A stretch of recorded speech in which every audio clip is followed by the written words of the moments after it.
Eh bien, nous poursuivons notre marche vers Pâques, dans ce temps de carême, en prenant, comme nous le faisons chaque jour, l'évangile qui nous est proposé par la liturgie. J'ai intitulé cette méditation « Campagne électorale ».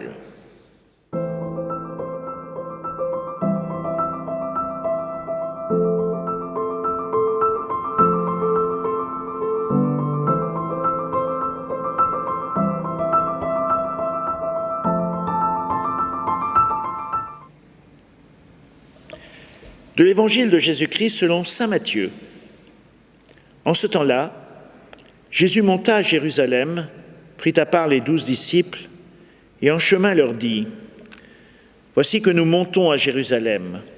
Le Fils de l'homme sera livré aux grands prêtres et aux scribes. Ils le condamneront à mort. Ils le livreront aux nations païennes pour qu'elles se moquent de lui, le flagelleront, le crucifieront. Le troisième jour, il ressuscitera. » Alors la mère des fils de Zébédée s'approcha de Jésus avec ses fils Jacques et Jean. Elle se prosterna pour lui faire une demande. Jésus lui dit : « Que veux-tu » Elle répondit : « Ordonne que mes 2 fils que voici siègent l'un à ta droite et l'autre à ta gauche dans ton royaume. » Jésus répondit : « Vous ne savez pas ce que vous demandez. Pouvez-vous boire la coupe que je vais boire ?» Ils lui disent : « Nous le pouvons. » Il leur dit : « Ma coupe, vous la boirez. Quant à siéger à ma droite et à ma gauche, ce n'est pas à moi de l'accorder. Il y a ceux pour qui cela est préparé par mon Père. » Les 10 autres qui avaient entendu s'indignèrent contre les 2 frères. Jésus les appela et dit : « Vous le savez, les chefs des nations les commandent en maître, les grands font sentir leur pouvoir. Parmi vous, il ne devra pas en être ainsi. Celui qui veut devenir grand parmi vous sera votre serviteur. Et celui qui veut être parmi vous le premier sera votre esclave. Ainsi, le Fils de l'homme n'est pas venu pour être servi, mais pour servir et donner sa vie en rançon pour la multitude. » Oh oui, Jésus, donne-nous de siéger à ta droite et à ta gauche. Oui, Jésus, on l'a imaginé, on l'a vraiment rêvé, cette tribune officielle, ton triomphe à Jérusalem. On t'imagine bien en roi triomphant devant le palais, la foule en liesse, les drapeaux partout aux fenêtres, les Romains chassés, et toi en nouveau David sous les cris de joie. Et comme les enfants que nous avons été, on veut être prums, à tes côtés, premier arrivé, premier servi, un peu comme le goûter en colonie de vacances. Mais t'inquiète pas pour les autres, ils pourront être 2 ou 3. Et puis, il y aura sans doute fatalement le derche, le dernier. Alors Jésus, puisqu'on t'a demandé en premier, tu veux bien qu'on soit les premiers ex aequo, mon frère et moi, sur la tribune officielle ? Mais la question est mal posée, et la réponse ne peut pas être ajustée. Jacques et Jean, les fils de Zébédée, ont donc très mal posé leur question parce qu'il serait difficile de siéger à droite et à gauche du trône de Jésus dans la mesure où, justement, il n'y aura pas de trône du tout.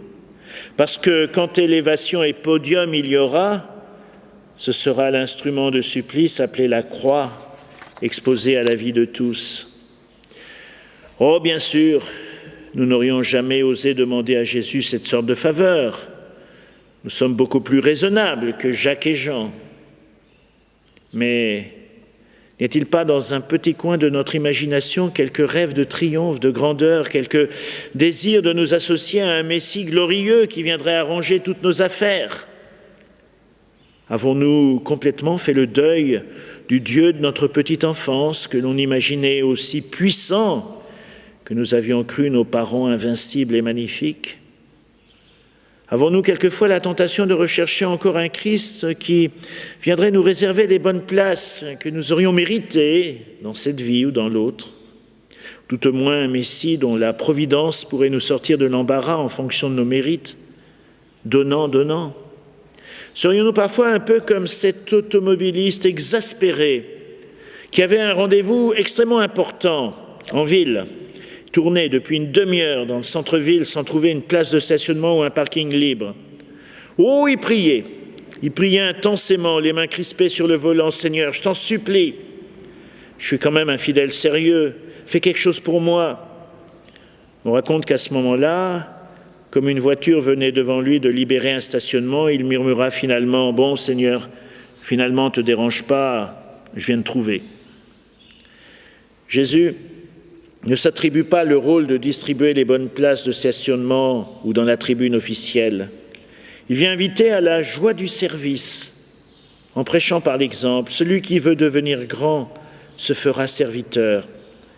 Mais il faut du temps, beaucoup de temps aux apôtres pour le comprendre, et aussi à nous-mêmes. Eh oui, comme le dit le proverbe, l'ambition a souvent les mains longues, mais la vue courte. Le Seigneur désire nous donner une vue meilleure que ça.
Мария, Дева чистая, Пресвятая Богородице, радуйся, невесто, не невестная, Царице, Мати, Деву, руно все покрывающее, радуйся, невесто, не невестная, превысшая небесных сил, нетварное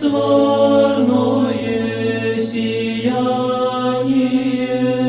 радуйся, невесто, не невестная, ликов девичьих радости и ангелов превышая, радуйся, невесто, не невестная, небес честная силу и свете паче всех свету, радуйся, невесто, не невестная,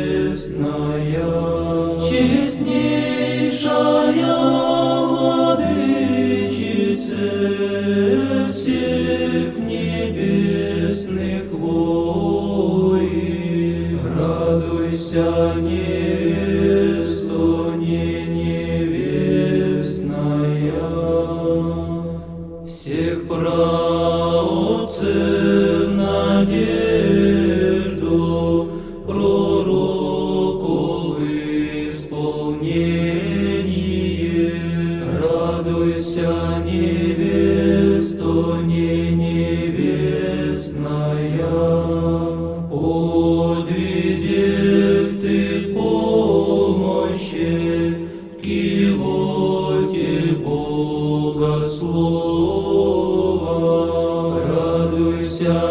невесту не невестная,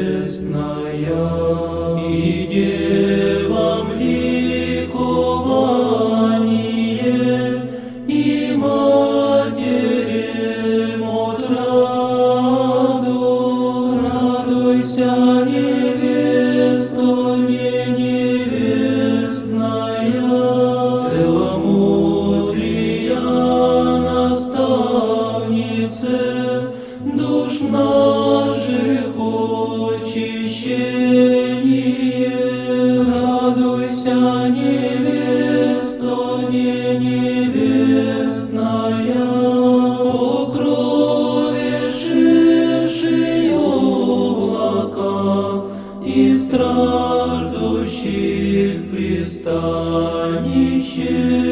Радуйся, невесту не невестная, немощных покровы заступнице,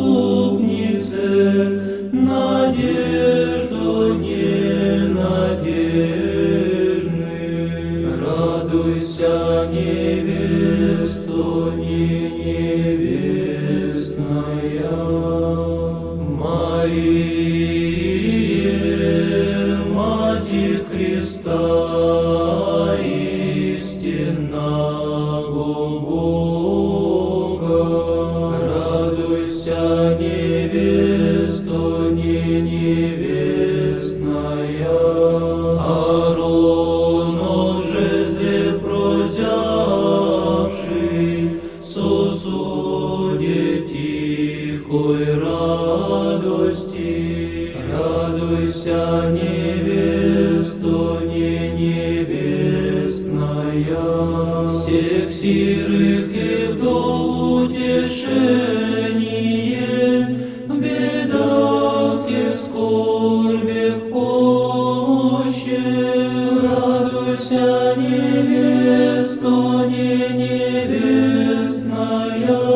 священная и непорочная, владычице всепетая. Радуйся, невесту не невестная, преклони ко мне милосердие Божественного Сына. Радуйся, невесту не невестная, ходатайце спасения, преподая взываю ти. Радуйся, невесту не невестная.